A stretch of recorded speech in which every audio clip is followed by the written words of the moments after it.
મધ્ય ગુજરાતથી સૌરાષ્ટ્રને જે જોડતો બ્રિજ છે તે બ્રિજ અત્યારે તૂટી પડ્યો છે અને તેના કારણે લોકોને હાલાકીનો સામનો પણ કરવો પડશે। જે બ્રિજ પરથી પસાર થતા લોકો છે તેમને પણ હવે હાલાકીનો સામનો કરવો પડી રહ્યો છે। બીજી તરફ અત્યાર સુધી તમામ લોકોના નિવેદનો સાંભળ્યા છે, તમામ જે અધિકારીઓ છે તેમના નિવેદનો સાંભળવામાં આવ્યા છે। તેમના દ્વારા એક વાતનો સ્વીકાર કરવામાં આવ્યો છે કે અમારા દ્વારા પણ રજૂઆત કરવામાં આવી હતી, અમે પણ જાણતા હતા કે આ જે બ્રિજ છે તે જર્જરિત હાલતમાં હતો અને એટલા માટે સમારકામ પણ કરવામાં આવ્યું હતું। બીજી તરફ તંત્ર તરફથી જે રજૂઆતો કરવામાં આવી હતી તેને લઈને સરકાર તરફથી મંજૂરી પણ આપવામાં આવી હતી। 212 કરોડના ખર્ચે જે નવો બ્રિજ બનાવવા માટેની મંજૂરી આપવામાં આવી હતી, પરંતુ તેમ છતાં આ બ્રિજ જે છે ત્યાંથી વાહનો પસાર થતા રહ્યા અને તેના કારણે આજે આ ગંભીર દુર્ઘટના સર્જાઈ છે। લોકોએ પોતાનો જીવ ગુમાવવાનો વારો આવ્યો છે, પરંતુ અહીંયા સવાલ એ થઈ રહ્યો છે કે તમામ અધિકારીઓને આખરે તંત્રને પણ જાણ હતી કે આ બ્રિજ જર્જરિત હાલતમાં જોવા મળી રહ્યો છે અને અહીંયા ગમે ત્યારે દુર્ઘટના સર્જાઈ શકે છે, ગમે ત્યારે લોકોના જીવ પણ જઈ શકે છે। આ બધી જ વાતોથી તંત્ર સજાગ હતું, તેમ છતાં પણ આ બ્રિજને બંધ કરવામાં કેમ ન આવ્યો તેને લઈને અનેક સવાલ ઉદ્ભવી રહ્યા છે। તેમજ વાહનો તેમજ તમામ જે લોકો છે ત્યાંથી પસાર થઈ રહ્યા હતા અને આજે આખરે મોટી દુર્ઘટના સર્જાઈ અને લોકોએ પોતાનો જીવ ગુમાવવાનો વારો આવ્યો છે। આના માટે જવાબદાર કોણ તેને લઈને પણ અનેક સવાલ ઉદ્ભવી રહ્યા છે, કારણ કે આ જે બ્રિજ નિર્માણનું જે કામ છે તે પણ સોંપવામાં આવ્યું હતું, નવા નિર્માણ કાર્ય પણ કરવામાં આવશે તે પ્રકારની મંજૂરી પણ તંત્ર તરફથી આપી દેવામાં આવી હતી, પરંતુ તેમ છતાં પણ રાહ જોવામાં આવી અને આ રાહનું પરિણામ જોવા મળી રહ્યું છે। તંત્રની નિષ્ફળતાનું પરિણામ આજે જોવા મળી રહ્યું છે, તંત્રની ભૂલનું આજે આ પરિણામ જોવા મળી રહ્યું છે કે જેમાં કેટલાય લોકોએ પોતાનો જીવ ગુમાવ્યો છે। અત્યારે આંકડો 8 પર પહોંચ્યો છે, પરંતુ હજુ પણ આ આંકડો વધી શકે છે, કારણ કે 5 જેટલા જે વાહનો હતા તે ખાબક્યા હતા નદીના પાણીમાં અને તેમાં હવે કેટલા લોકો સવાર હતા તેને લઈને સવાલ છે। જે વાહનો 5 વાહનો જે છે તે નદીમાં ખાબક્યા છે અને તે વાહનોમાં કેટલા લોકો સવાર છે તેને લઈને અનેક સવાલ ઉદ્ભવી રહ્યા છે। હવે ગંભીર બ્રિજ દુર્ઘટનાની આંખો દેખી પણ સામે આવી છે। પ્રત્યક્ષદર્શીની જુબાને દુર્ઘટનાની તમામ વાત પણ સાંભળવી છે। પ્રત્યક્ષદર્શીએ દુર્ઘટનાનો ચિત્તાર જણાવ્યો છે। જગમાલસિંહ પઢિયારે આખી દુર્ઘટના જોઈ હતી। પ્રત્યક્ષદર્શી જગમાલસિંહ પઢિયાર દ્વારા શું કહેવામાં આવી રહ્યું છે તે પણ સાંભળવું છે। આખી દુર્ઘટનાની આંખો દેખી કહાની સાંભળવી છે। કયા પ્રકારે આખી દુર્ઘટના સર્જાઈ, કેવી રીતે આ દુર્ઘટના સર્જાઈ અને જે 5 વાહનો હતા તે કેવી રીતે નીચે ખાબક્યા તે આખી દુર્ઘટનાની कहानी सांभळिए। मेरा गांव मुझपुर दरियापुरा है और मेरा मुझपुर दरियापुरा गांव के एक इको गाड़ी भाड़े करके बगदाना जाने वाला था। वो सुबह 7 बजे निकला। वो 7:30 बजे मेरे को मालूम पड़ा, मैं घर पे दौड़ के आया तो उधर ही एक रिक्शा, एक ट्रक और एक इको, एक मैक्स, खुला मैक्स लोडिंग, वो सब अंदर पड़ा था। वो सब काम लोगों ने इधर उधर फोन करके सब आया और दुर्दा लेके वो पुलिस तंत्र भी आया। वो सब मिलके थोड़ी बॉडी काढ़ी है, थोड़ा निकालने का है। जब आप आए यहाँ पे 4-5 व्हीकल तो है, लेकिन बाइक दिखाता नहीं है। आपके मतलब जो इलाके के आपके गांव के कितने लोग हैं? मेरे गांव के 5 लोग थे। एक लेडीज हयात है, उसको दवाखाना भेजा है। वो मैं आया, मैं उड़खा तो उसको 108 में दवाखाना भेजा है। हम यहाँ 8 बजे से है और यहाँ वो एक को थे, उसको दौड़ने से बहुत के बाहर निकाले, उसमें से कई सारी बॉडियां भी निकाली और उससे पहले 2 लोग जीवित थे, उसको हॉस्पिटल में भेज दिया गया है। आपने क्या क्या किया यहाँ पे? हमने वो गाड़ी को रस्सी से बांध के आप लोगों ने खींच के निकाला है। તો આ હતા તમામ પ્રત્યક્ષદર્શી કે જેમના દ્વારા આખી દુર્ઘટના જોવામાં આવી હતી અને દુર્ઘટના બાદની પરિસ્થિતિ કયા પ્રકારની હતી, બચાવ કામગીરી આખરે કયા પ્રકારે કરવામાં આવી તે અંગે પણ તેમના દ્વારા વાત કરવામાં આવી છે। અત્યાર સુધી જે 5 લોકો છે તેમને બચાવી લેવામાં આવ્યા છે અને તેમને સારવાર અર્થે ખસેડવામાં આવ્યા છે, પરંતુ ખૂબ જ ભયાવહ અને હૃદયદ્રાવક આ ઘટના સર્જાઈ છે। गंभीरा से आनंद, गंभीरा से पादरा जोड़ता हुआ जो आनंद से वडोदरा को जोड़ता हुआ ब्रिज है, उसके टूटने की इन्फॉर्मेशन मिली जिला प्रशासन को। तुरंत वडोदरा प्रशासन के साथ भी बात की। वडोदरा प्रशासन ने तुरंत ही रेस्क्यू ऑपरेशन स्टार्ट कर दिया है। जो अभी प्राथमिक माहिती मिली है उसके हिसाब से एक ट्रक, एक इको और कुछ बाइक्स जब ये घटना घटित हुई है सुबह तो वो नीचे गिरे हैं। रेस्क्यू ऑपरेशन फुल फ्लैज में वडोदरा साइड में चल रहा है। वडोदरा प्रशासन, एनडीआरएफ की टीम सब वहाँ पर है। रेस्क्यू ऑपरेशन चल रहा है। जो आनंद की साइड में जो ब्रिज में जो एक टैंकर यहाँ पे अटका हुआ है, उस टैंकर को अभी एज ऑफ नाउ हम जस्ट कि ये नीचे ना गिरे और फर्दर डैमेज ना हो और नीचे रेस्क्यू ऑपरेशन में कोई प्रॉब्लम ना आए उसके लिए व्यवस्थाएं यहाँ पे कर रहे हैं। वडोदरा की टीम, पूरा पुलिस प्रशासन, आनंद की टीम, पुलिस प्रशासन, फायर प्रशासन, एनडीआरएफ की टीम, सभी टीम अभी प्राथमिक जो जिला प्रशासन के लिए इम्पोर्टेंट चीज़ है वो है रेस्क्यू काम। और जो अफेक्टेड हुए हैं उन अफेक्टेड जैसे ट्रैफिक व्यवस्था थोड़ी अफेक्ट होगी इससे, तो उसके ऑल्टरनेट वगैरह प्रोवाइड करने की अभी हम कामगिरी कर रहे हैं। तो हमारी साथ हाल संवाददाता जनक जोड़ाई गया है। जनक, आ ब्रिज पर जे दुर्घटना सर्जाई है, ब्रिज पर ज आप हाजर छो, अत्यारे कया प्रकारनी परिस्थिति जोवा मळी रही छे? जी ચોક્કસ આ દ્રશ્યમાં બતાવવા માંગુ છું। પહેલા તો આ બ્રિજ પર જબરજસ્ત ખાડા વર્ષોથી છે। આ અંગે કોઈ સમારકામ નથી થયું। આને ગંભીરા બ્રિજ કહેવાય છે। ગંભીરાથી વડોદરા ગ્રામ્ય મુજપુરા ને જોડતો આ બ્રિજ છે। ભરૂચને કનેક્ટ થાય છે, દક્ષિણ ગુજરાતને કનેક્ટ થાય છે અને આણંદના આંકલાવ તાલુકાનો આ બ્રિજ ગંભીરા ગામના નામ પરથી ગંભીરા બ્રિજ પાડવામાં આવ્યું છે। જે બ્રિજ દક્ષિણ ગુજરાતને સૌરાષ્ટ્રને જોડતો આ બ્રિજ છે। ચોક્કસ હું આ દ્રશ્યમાં બતાવવા માંગીશ કે આ મહીસાગર નદી છે, લોકમાતા છે અને એના પર બનાવેલો બ્રિજ છે। અત્યારે દ્રશ્યમાં ચોક્કસ દેખાય છે કે બ્રિજની નીચે મહીસાગર નદીના કિનારે અસંખ્ય સ્થાનિક લોકો પણ અહીંયા હાજર છે અને સમગ્ર ઘટના શું છે તે જાણવાનો એમનો એક પ્રયાસ છે। અહીંયા વહીવટી તંત્રની જો વાત કરીએ તો કલેક્ટર, એસપી, આઈજી, આણંદ જિલ્લા સાંસદ સહિતના તમામ લોકો અહીંયા હાજર છે, પરંતુ અત્યારની આ હાજરી શું કામની?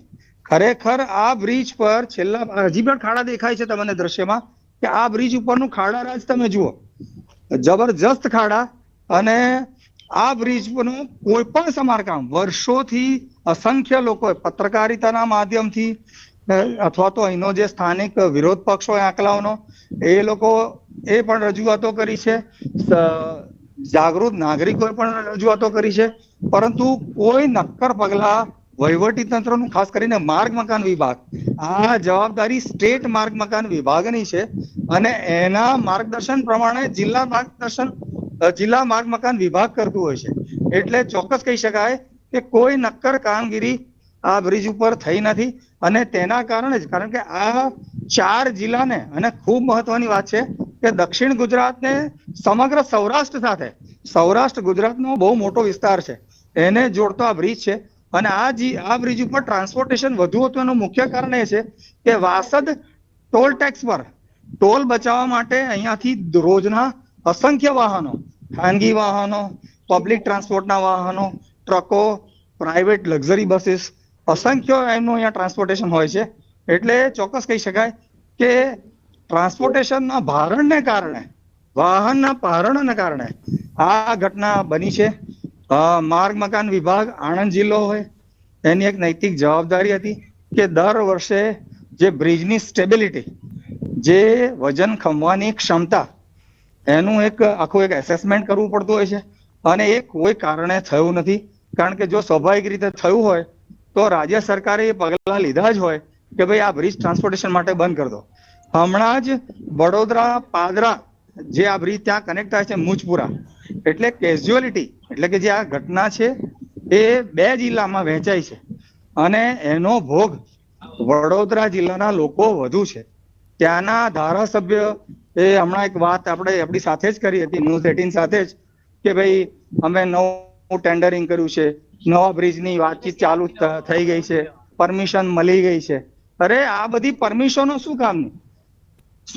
કારણ કે એનું અમલીકરણ તો એક ડાયરેક્ટ કરાવી શકવાના નથી અને મુખ્ય આમાં એ છે કે જે કોન્ટ્રાક્ટરોની જે મિલીભગત હોય છે, કારણ કે કોન્ટ્રાક્ટરોના અમુક પર્સન્ટેજ નક્કી થાય તો જ આની આખી પરમિશનો મળે અને એમાં ડિલે થતું હોય છે।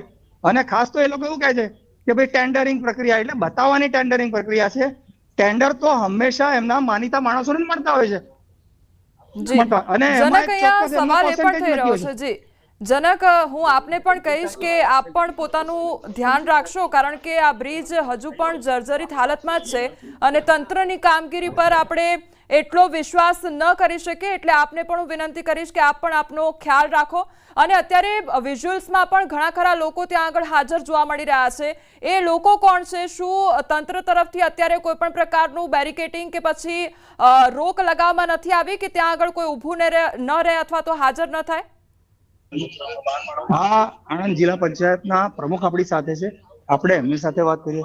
સાહેબ, આ ગંભીરા બ્રિજ ખૂબ મોટી દુર્ઘટના, શું કહો છો? ખૂબ દુઃખદ ઘટના આજે બની છે. આણંદ ને બરોડા ડિસ્ટ્રિક્ટને જોડતા ગંભીરા બ્રિજ ઉપર આજે વહેલી સવારે બરોડા બાજુ બ્રિજના છેડે એક ભાગ થોડો તૂટી ગયો છે. એને કારણે લગભગ 4 થી 5 મોટા સાધનો અંદર પડી ગયા. આપણી સાથે અહીંયા આણંદ જિલ્લા સાંસદ પણ હાજર છે, મિતેશભાઈ પટેલ. આપણે એમની સાથે રૂબરૂ વાત કરીએ. મિતેશભાઈ સાહેબ, ખૂબ ગંભીર દુર્ઘટના, ટ્રાન્સપોર્ટેશન આપણે અહીંયા કેમ ના રોકી શકીએ? ખૂબ ગંભીર દુર્ઘટના છે, ખૂબ દુઃખદની ઘટના છે. અને જ્યારે ટેલિફોનિક મને જાણ કરવામાં આવી ત્યારે આપણા સરકારી તંત્ર સાથે તાત્કાલિક વાત કરી અને સરકારી તંત્ર, collector Shri, SP Shri, SDRF ની ટીમ, એનડીઆરએફ ની ટીમ, આપણું અગ્નિશામક દળ પૂરા બધા સાથે આણંદ ડિસ્ટ્રિક્ટની ટીમ અહીંયા પહોંચી ગયેલી છે અને તાત્કાલિક રેસ્ક્યુ ઓપરેશન ચાલુ કરવામાં આવ્યા હતા. લગભગ 9 થી 10 લોકોને જીવતા કાઢવામાં આવ્યા છે અને અત્યાર સુધી માહિતી મળી ત્યાં સુધી 5 થી 6 ડેડ બોડી પણ આજે અહીંયાથી મળી આવેલી છે. હજુ પણ રેસ્ક્યુ ઓપરેશન ચાલુ છે અને જેટલા જલ્દી જીવતા જે ડૂબી ગયેલા છે એમને જલ્દીમાં જલ્દી જીવતા કાઢી શકાય એ રીતના પ્રયત્ન આપણા રેસ્ક્યુ ઓપરેશન દ્વારા કરવામાં આવી રહેલા છે. સાહેબ, આ જે લોકો મૃત્યુ પામ્યા છે ડૂબી જઈને મહીસાગરમાં, એ આપણા અહીંના છે કે વડોદરાના છે? ઘણી બધી માહિતી એવી છે કે બોરસદ તાલુકાને આકલાવ તાલુકામાંથી એ બાજુ બરોડા ડિસ્ટ્રિક્ટમાં ત્યાં આગળ જોબ કરવા માટે જતા હોય છે. અહીંયાથી આ સમજો કે આણંદ ડિસ્ટ્રિક્ટ એટલે ગંભીરા અને વડોદરાને જોડતો આ બ્રિજ છે, એટલે આ બાજુથી એ બાજુ જતા હોય એવા ઘણા નાગરિકો હશે અને વડોદરાથી પણ આ બાજુ આવતા હશે એવા પણ નાગરિકો હશે. હજુ માહિતી પરફેક્ટ નથી, પણ એક નાની શેરડી કરીને ગામ છે બોરસદ તાલુકાનું, એમના એક વ્યક્તિને બચાવી લેવામાં છે એ માહિતી છે મારી પાસે અને એમને પ્રાથમિક સારવાર માટે હોસ્પિટલમાં મોકલી દેવામાં આવેલા છે. આપણી સાથે ગુજરાત વિધાનસભાના નાયબ દંડક રમણભાઈ સોલંકી હાજર છે. રમણભાઈ સોલંકી સાહેબ સાથે વાત કરીએ. સોલંકી સાહેબ, ખૂબ ગંભીર દુર્ઘટના, શું કહો છો? આજે વહેલી સવારે આ ગંભીરા બ્રિજ પર બનેલી ઘટના ખરેખર દુઃખદાયક ઘટના છે. સામાન્યતઃ લગભગ ઘણા બધા પરિવારો સવારે વહેલી સવારે આવન જાવન કરતા એ આ દુર્ઘટનાના ભોગ બન્યા છે. અત્યારે સરકાર અને અહીંના સ્થાનિક પ્રજાજનો બંને ભેગા મળીને રેસ્ક્યુ ઓપરેશન કરી રહ્યા છે. બચાવની કામગીરી છે, સરકારી તંત્ર છે, આરોગ્ય તંત્ર છે, પોલીસ તંત્ર છે, સરકારની તમામ ટીમો લાગેલી છે. સાથે સાથે સામાજિક અને રાજકીય આગેવાનો પણ બધા આ ઘટનાની અંદર સહાયભૂત થવા માટે આજે જ્યાં જેની જેવી યોગ્યતા પ્રમાણે મદદરૂપ થઈ રહ્યા છે. પણ આ દુર્ઘટના એ ખરેખર ઘણી બધી દુઃખદાયક દુર્ઘટના તરીકે જોઈ રહ્યો છું. રમણભાઈ, એક ચોક્કસ વાત એ છે, તમે દુર્ઘટના બની દુઃખ વ્યક્ત કરો, બધા સામાજિક આગેવાનો, કોંગ્રેસ, ભાજપ મળીને બધા અહીંયા ભેગા થયા છો. ક્યાંક આ રોડ પર આવન જાવન બંધ કરી, તમે તો સરકારમાં ખૂબ ઊંચા હોદ્દા પર છો, તો આ ટ્રાન્સપોર્ટેશન બંધ કરી દીધું હોત, બરાબર, અન્ય કોઈ વૈકલ્પિક વ્યવસ્થા કરી હોત, કારણ કે તમારા પાદરાના ધારાસભ્ય હવે એવું કે છે કે અમે સિંધરોડ થી વૈકલ્પિક વ્યવસ્થા શરૂ કરીશું. એ સિંધરોડના રસ્તાની શું હાલત છે? તમે અહીંયા સ્થાનિક છો, ગ્રાસ રૂટના માણસ છો, તમે બધે ભરેલા છો, તમને ખબર છે કે એ ટ્રાન્સપોર્ટેશન કેટલું સાચું સાબિત થશે અને આ આપણે રોક્યું હોત તો આ ઘટના ચોક્કસ ખાલી શકાય હોત. ચોક્કસ એ બાબતમાં થોડીક આમ તો આનો રિપોર્ટ ગઈ વખતે બી આવેલો છે ને એની દિશામાં સરકારે નવા બ્રિજની પણ એની પ્રોસેસમાં છે અને એ દિશામાં કામગીરી ચાલતી હતી. પણ તમે જે સિંધરોડ વાળી કરી એ પણ બ્રિજ ત્યારે અમે સવારે ચર્ચા થઈ અધિકારીઓ સાથે, કારણ કે આ બ્રિજ આમ તો બરોડા વિભાગ સાથે જોડાયેલો છે અને એ બ્રિજ પણ બરોડા બંનેને છે. તો આ બંને આણંદ અને બરોડાના અને સરકારના જે કઈ અધિકારી છે બધા સાથે મળી અને આવનારા સમયની અંદર ફરી આવી કોઈ દુર્ઘટના ન બને એ દિશામાં ચોક્કસ ભેગા મળીને સરકારે જ્યાં કઈ જે કરવા જેવું છે એમાં મદદરૂપ થઈ અને ફરી કોઈ આવા દુર્ઘટનાના ભોગ ન બને એ દિશામાં ચોક્કસ અમે બધા સાથે મળીને પ્રયત્ન કરીશું. રમણભાઈ, આ બ્રિજ કેટલા ટાઈમમાં બનશે? કદાચ આ જે કોઈ સમારકામ છે નવું બનાવશો કે આ તમે ફરી ડેવલપ કરશો? હવે અત્યારે તો મારે એવું એટલા માટે ઉતાવળ્યું છે કારણ કે હાલ તો અમે આ જે પરિવાર જે દુર્ઘટના બની છે એમાં કેવી રીતે વધારે ઉપયોગી થઈએ એ દિશામાં. બાકી સરકારની રીતે જે કઈ દિશા, આમ તો 40 વર્ષ જેટલો સમય થઈ ગયો છે અને દરખાસ્ત પણ સરકારમાં પહોંચી ગઈ છે અને અંદર પ્રોસેસ. જનક લાઈન પર રહેજો, ફરી એકવાર આપની પાસે આવીશું અને અપડેટ લેતા રહીશું. તો ગંભીરા બ્રિજ ધરાશાયી થવાની ખૂબ જ દુઃખદ ઘટના ઘટી છે અને 40 વર્ષ જૂનો પુલ તૂટી પડતા ઘણા વાહનો ડૂબ્યા હોવાની ઘટના બની. અત્યાર સુધીમાં 8ના મોતના સમાચાર સામે આવી રહ્યા છે. ત્યારે આ ઘટના બાદના દ્રશ્યો લોકોને રડાવી દે તેવા છે, હચમચાવી દે તેવા છે. એક વિડીયો સામે આવ્યો છે જેમાં એક માં પોતાના દીકરા માટે આક્રંદ કરતા નજરે પડી રહી છે. દીકરાને બચાવવા પોકાર કરતી નજરે પડી રહી છે. નદીમાં ખાબકેલા વાહનમાં એક મહિલા પોતાના પુત્ર માટે આક્રંદ કરી રહી છે. છીછરા પાણીમાં ડૂબેલી માતા પોતાના જીવને બચાવવા કરતા પોતાના પુત્ર માટે આક્રંદ કરી રહી છે. વિડીયોમાં નદીમાં પડી ગયેલા વાહનોનો હોર્ન વાગી રહ્યો છે અને માતાનો આક્રંદ પણ સંભળાઈ રહ્યો છે.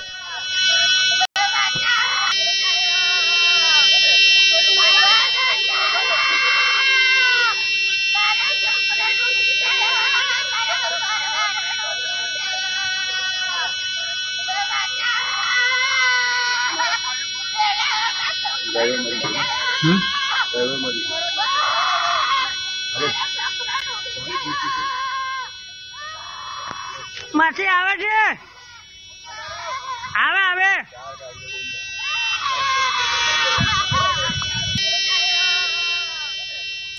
તો આ એક માતાનો આક્રંદ સાંભળવા મળી રહ્યો છે જે તંત્રના હવે બહેરા કાન સુધી પહોંચી જાય તો સારી વાત છે. કારણ કે અત્યાર સુધી અનેક લોકોએ રજૂઆતો કરી, તેમ છતાં કોઈ કામગીરી ન કરવામાં આવી. માત્ર થીગડા મારીને સંતોષ માનવામાં આવ્યો, સર્વે કરીને સંતોષ માનવામાં આવ્યો અને આ હવે આક્રંદ એક માતાનો જોવા મળી રહ્યો છે. સંવાદદાતા જનક ફરી એકવાર અમારી સાથે જોડાઈ ગયા છે. જનક, ત્યાંની પરિસ્થિતિ ખૂબ જ ગંભીર હશે કારણ કે અત્યારે જે વિડીયો સામે આવ્યો છે એક માતાનો આક્રંદ પણ અમે સાંભળ્યો છે. ઘણા એવા પરિવારો હશે કે હવે ધીરે ધીરે ત્યાં આગળ ઘટના સ્થળ પર પહોંચી રહ્યા હશે, એટલે તેને લઈને કયા પ્રકારની સ્થિતિ છે? જી, હાલ તો બધાએ ભેગા થઈને હોલા ઉપાડ કર્યો છે. હોલા ઉપાડ એટલે તમે સમજો છો સહિયારા પ્રયાસ. ભાજપ પણ કામે લાગ્યું છે, કોંગ્રેસના પણ આગેવાનો અહીંયા છે, વહીવટી તંત્ર પણ અહીંયા છે, એસપી પણ અહીંયા છે, સાંસદ પણ અહીંયા છે, કલેક્ટર પણ અહીંયા છે, ધારાસભ્ય પણ અહીંયા છે, બધા જ અહીંયા છે. હમણાં જ વિધાનસભાના નાયબ દંડક અને બોરસદના ધારાસભ્ય રમણભાઈ સોલંકી, આપણે એમની સાથે વાત કરી કે સાહેબ તમે સરકારમાં આટલા ઊંચી હોદ્દા પર છો, તમે આ ટ્રાન્સપોર્ટેશન કેમ બંધ ના કર્યું અને હવે તમે એમ કહો છો કે ભવિષ્યમાં આવી કોઈ ઘટના નહીં બને એનું ધ્યાન રાખીશું. એટલે અત્યારે તો આ બધું એક શું કહેવાય કે બધા કામે લાગ્યા છે. આપણી સાથે અહીંયા આણંદ જિલ્લા પંચાયતના પૂર્વ પ્રમુખ નટવરસિંહ મૈડા છે, ખૂબ સિનિયર નેતા છે. આપણે એમની સાથે વાત કરીએ.